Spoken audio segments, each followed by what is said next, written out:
भाई साहब नमस्कार।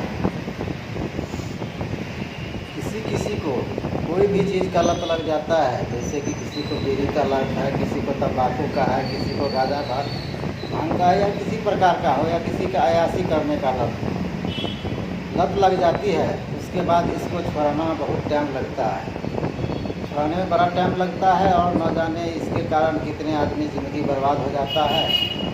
इसी प्रकार के कहानी मैं अयासी का सुना रहा हूँ। ये कहानी है उत्तर प्रदेश का एक ज़िला आगरा है, और आगरा के अंतर्गत एक थाना पड़ता है एटमाडौला। उसी एटमाडौला थाने के अंतर्गत एक भंवरी नगर इलाका मोहल्ला पड़ता है। इसी गांव की कहानी सुनाने रहा हूँ। मैं संजय कुमार और संजय क्राइम सफ़र में आपका स्वागत है। कृपया आप लोग इस चैनल पे नए हैं तो चैनल को कृपया सब्सक्राइब कर लें, लाइक कर दें और कृपया शेयर करें, ताकि हमारा भी हौसला आपके प्रति बुलंद रहे। तो इसी प्रकार की मैं कहानी सुनाने जा रहा हूँ। जो भंवरी नगर जो मोहल्ले का इलाका है, उसी इलाके के पास एक डेड बॉडी मिलता है, और डेड बॉडी को देख के बहुत आदमी सोचते हैं कैसा है, क्या है, नहीं है। जिसकी उम्र लगभग 25 या 26 साल की होती है। उसके बाद गांव समाज के लोग, जो आसपास के आदमी हैं, पुलिस को इसकी सूचना देते हैं। जैसे ही पुलिस को सूचना देते हैं, पुलिस वाले अपना दल बल के साथ घटना स्थल पर पहुंचते हैं और सबको पंचनामा करके अपना कस्टडी में लेके पोस्टमार्टम के लिए भेज देते हैं। और उसके बाद उसके कपड़े में किसी प्रकार का कोई, जैसे आधार कार्ड या किसी प्रकार का पहचान पत्र या कोई आईडी नहीं है, ताकि उसका शिनाख्त कर सकें। लेकिन उसी पब्लिक में से एक पब्लिक बोलता है कि इसका नाम सन्नी है, जो विक्की का भाई है, जो इसी बगल के एक मोहल्ला में रहता है। तो विक्की को खोज किया जाता है और विक्की को पुलिस कस्टडी में लेता है, हिरासत में लेके उससे पूछताछ करता है पुलिस वाला कि तुम्हारा ये भाई है। तो सब देख के मतलब पहचान लेता है, हाँ ये मेरा भाई है। तो पुलिस वाले उससे पूछते हैं कि किसी के ऊपर शक है तो बताओ। बोला किसी के ऊपर शक नहीं है, लेकिन 21 नवंबर का जो पिछले साल की बात है, तो शाम को जब बात हुआ था तो बोला कि आज हम थोड़ा लेट से आएंगे घर। बात किया था और बोला था ठीक है, हम रेखा से मिलने जा रहे हैं और थोड़ा लेट सेट हो सकता है, हम घर आ जाएंगे। तो रेखा, पुलिस को भी अचरज हुआ ये रेखा कौन है। तो विक्की बताता है कि गांव के पास ही एक चप्पल का फैक्ट्री है, उसी चप्पल फैक्ट्री में काम करती है। तो रेखा के घर पर जब पुलिस जाती है तो पता चलता है रेखा भी घर से गायब है। उसके बाद जैसे तैसे के 10 दिन करीब बीत जाता है और किसी प्रकार का पता नहीं चलता है रेखा के बारे में। रेखा के पति का नाम है रमेश, और ये रेखा की जो है से दूसरी शादी है, और रेखा शादीशुदा भी है, और उसका एक लड़का भी है 11 साल, और वो दूसरे पति का लड़का है। फिर भी रमेश के साथ वो रहता है। जब वो चप्पल फैक्ट्री में काम करती थी तो उसी समय घर से आने जाने के क्रम में एक ऑटो ड्राइवर है जिसका नाम है मुकेश जाट। मुकेश जाट से उसको प्रेम प्रसंग होता है, दोस्ती होता है, और बाद में इन लोग का संबंध भी बनने लगता है। संबंध बनते बनते जब ज़्यादा समय लग जाता है तो ये लोग आपस में अच्छा से रहते हैं और कंपनी में अपना मिलते जुलते हैं, और कभी कभी पार्क में घूमने के लिए जाते हैं। तो इसी प्रकार से 10 दिन का जब समय लग जाता है, पुलिस अपने खबरी को जगह जगह भेज देता है। तो पता चलता है रेखा जो अम्बेडकर पार्क में है। जैसे ही पुलिस को सूचना मिलती है कि रेखा अम्बेडकर पार्क में है, उसी पार्क से गिरफ्तार किया जाता है। और गिरफ्तार करने के बाद रेखा से जैसे ही पूछताछ किया जाता है तो बिना शक्ति के रेखा अपना सच्चाई पूरा कबूल कर देता है। तो तो रेखा अपने कहानी बताती है कि हम कंपनी में काम करते थे, मुकेश से जान पहचान हुआ और उसके बाद उसी कंपनी में काम कर रहे एक सन्नी नाम का आदमी था। वो भी हमको देखा और हमको भी उससे प्यार हो गया। मतलब ये होती है कि रेखा ऐसी लड़की थी जिसको एक आदमी से संतुष्ट नहीं होता था, उसको कई दोस्त थे उसके। तो उसी प्रकार से सन्नी से भी उसको दोस्ती हो जाता है।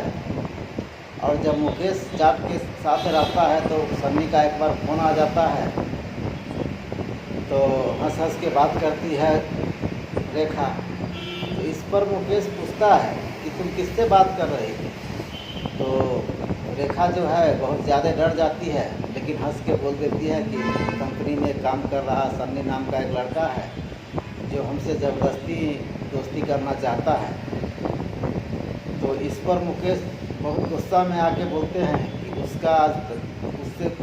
उसका फ़ोन तुम नहीं उठाना और उससे कोई मतलब नहीं है, उससे किसी प्रकार का बात नहीं करना।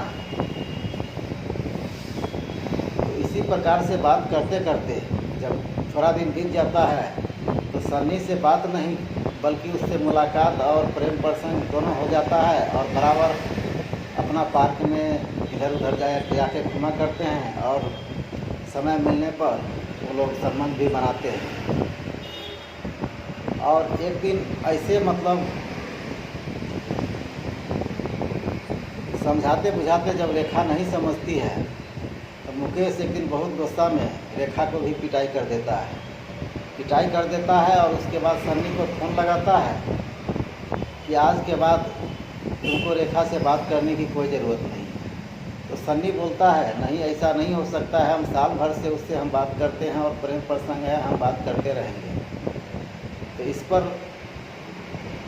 रेखा को अच्छी पिटाई करता है मुकेश जाट। पिटाई करने के बाद रेखा नाराज़ हो जाती है और उससे बात नहीं करता है।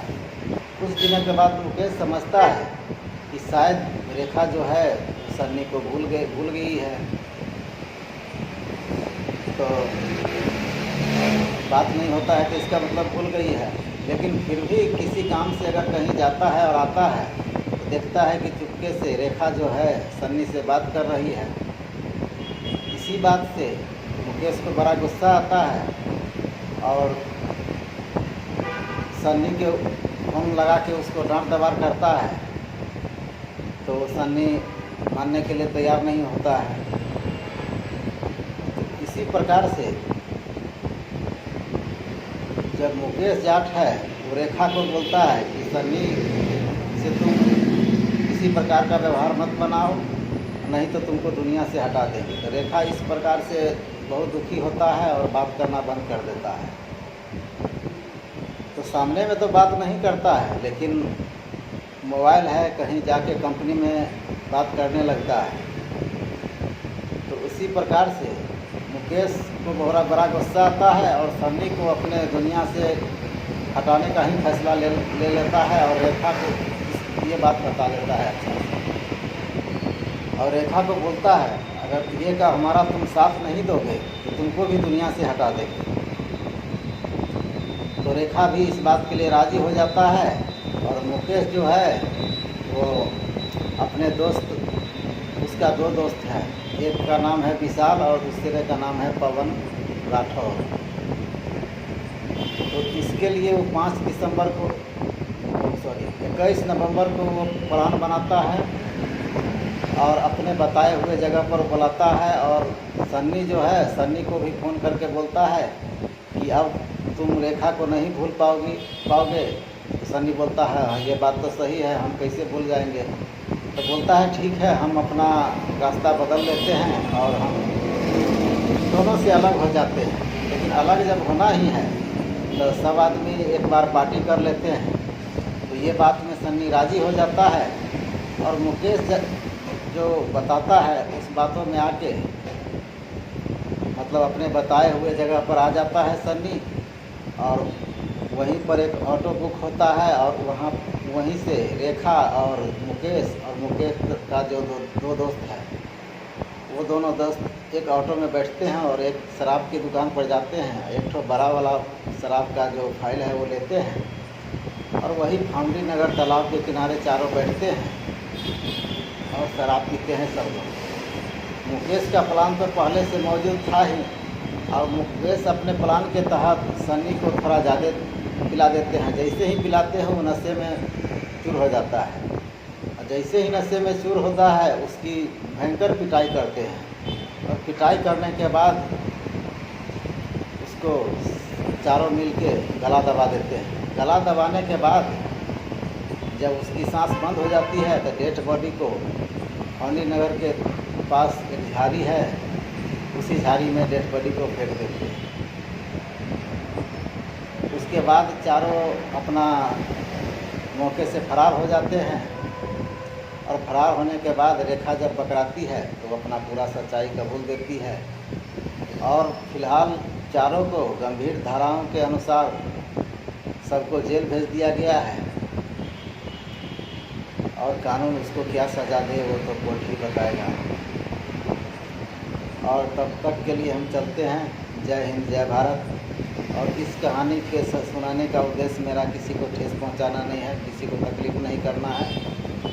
बाद बाकी समाज में ऐसा हादसा हो रहे हैं, आप लोग सावधान रहें। जय हिंद, जय भारत।